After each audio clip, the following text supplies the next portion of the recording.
What's going on, beautiful people, and welcome back to another Star Wars related video. I'm your majestic sayer of words, SuperCliff, and if you guys are new to this channel, then do me a solid by smashing that like and subscribe button, because every little bit helps, because it just does. The YouTube algorithm hates me. Help. And today, guys, we are covering the first entry to Star Wars: The High Republic era with Star Wars: The High Republic Light of the Jedi. Ooh. Which is written by Charles Soule. And just in case you guys don't know anything about Mr. Soule, just know that he does a lot of the main Star Wars comics for Marvel. And I would say he's one of the people who's in charge, captain-wise. You know, he's steering the ship, it seems, for both the novel section and comics for Star Wars. Now, originally codenamed Project Luminous, the High Republic is set approximately 200 years before the events of Star Wars: The Phantom Menace, and 800 years after the fall of the Old Republic. And in this time era, the Galactic Republic has reached a golden age of sorts. You know, many of the Jedi at this point are essentially serving as Texas Rangers because the Republic isn't at its widespread as it is, as we saw in the prequel trilogy. So because of that, there's still a lot of unexplored territory. And with that, there's a lot of border security issues happening, thanks to the main villains in this section of history, who are known as the Nihil, which is a fantastic name, very appropriate for what they are and what they represent. They are described as space Vikings. So yeah, that's good news. Now, when it comes to the book, when it comes to this bad man, it's my Stephen A impression. This is the book that basically starts everything.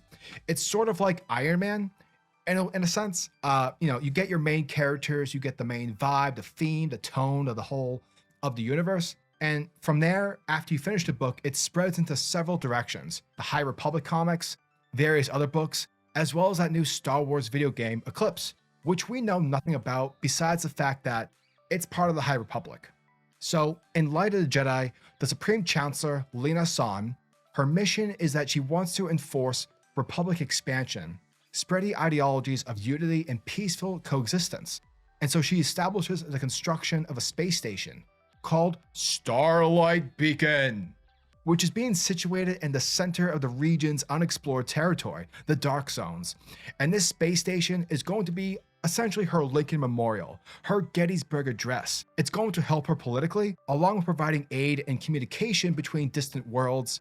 And it's sort of what her legacy is going to be known for within the history books of Star Wars. Now, the story introduces several powerful Jedi during a time of galactic peace, as they're all prepared to launch the Starlight Beacon. However, interference by the villainous pirate group known as the Nihil creates a catastrophic event called the Great Disaster.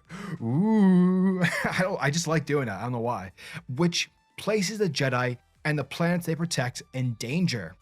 Now, a thing about me is that I'm very much a character-centric reader. I enjoy latching onto a character's viewpoint of a situation or the world that they inhabit, so I can understand and relate to how they are feeling. This book is fucking boring. Damn. There are so many characters introduced within the first 100 or so pages, and not to mention that, you know, this is an era that hasn't really been explored by creators within the Star Wars mythos. You know, this section of history has never really been touched.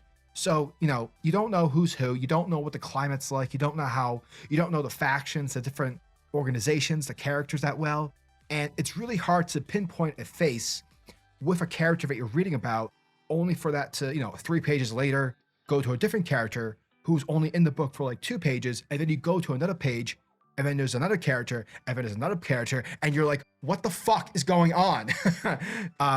There's just a lot happening in this book, and you're just kind of thrown into it. It's like if someone came to you, it's like, hey, look at this barrel of shit, figure it out. And you're like, what?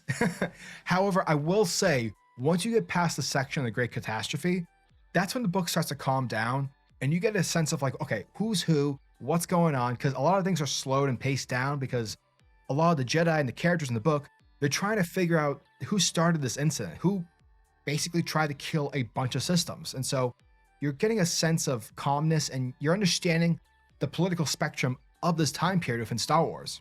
Like, overall, it was a book that I read, but I wouldn't say it's a good book. I think structurally it's really messed up. I think the book definitely would have benefited from a less control, because there's definitely a sense that like someone is controlling Charles Soule from above. It's like, hey, you can't write about that because we're probably going to do that in a movie or two, or like do that in a TV show. There's like a steady hand that's like, careful, don't touch that, don't do it.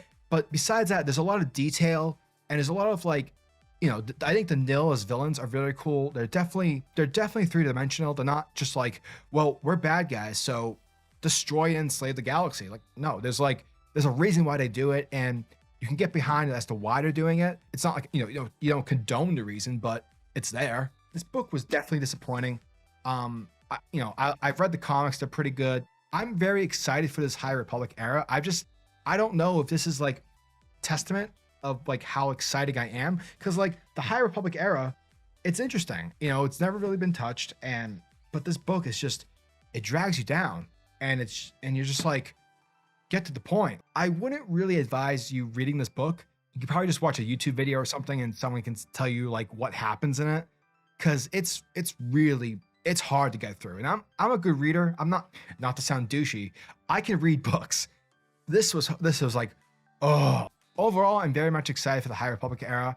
I hope that if Charles Soule does another book for the High Republic era, that it's much more, the pacing's less frustrating, and it's more focused on maybe one or two characters rather than having like 100 or 1,000 different characters. It's just, I can't do that anymore.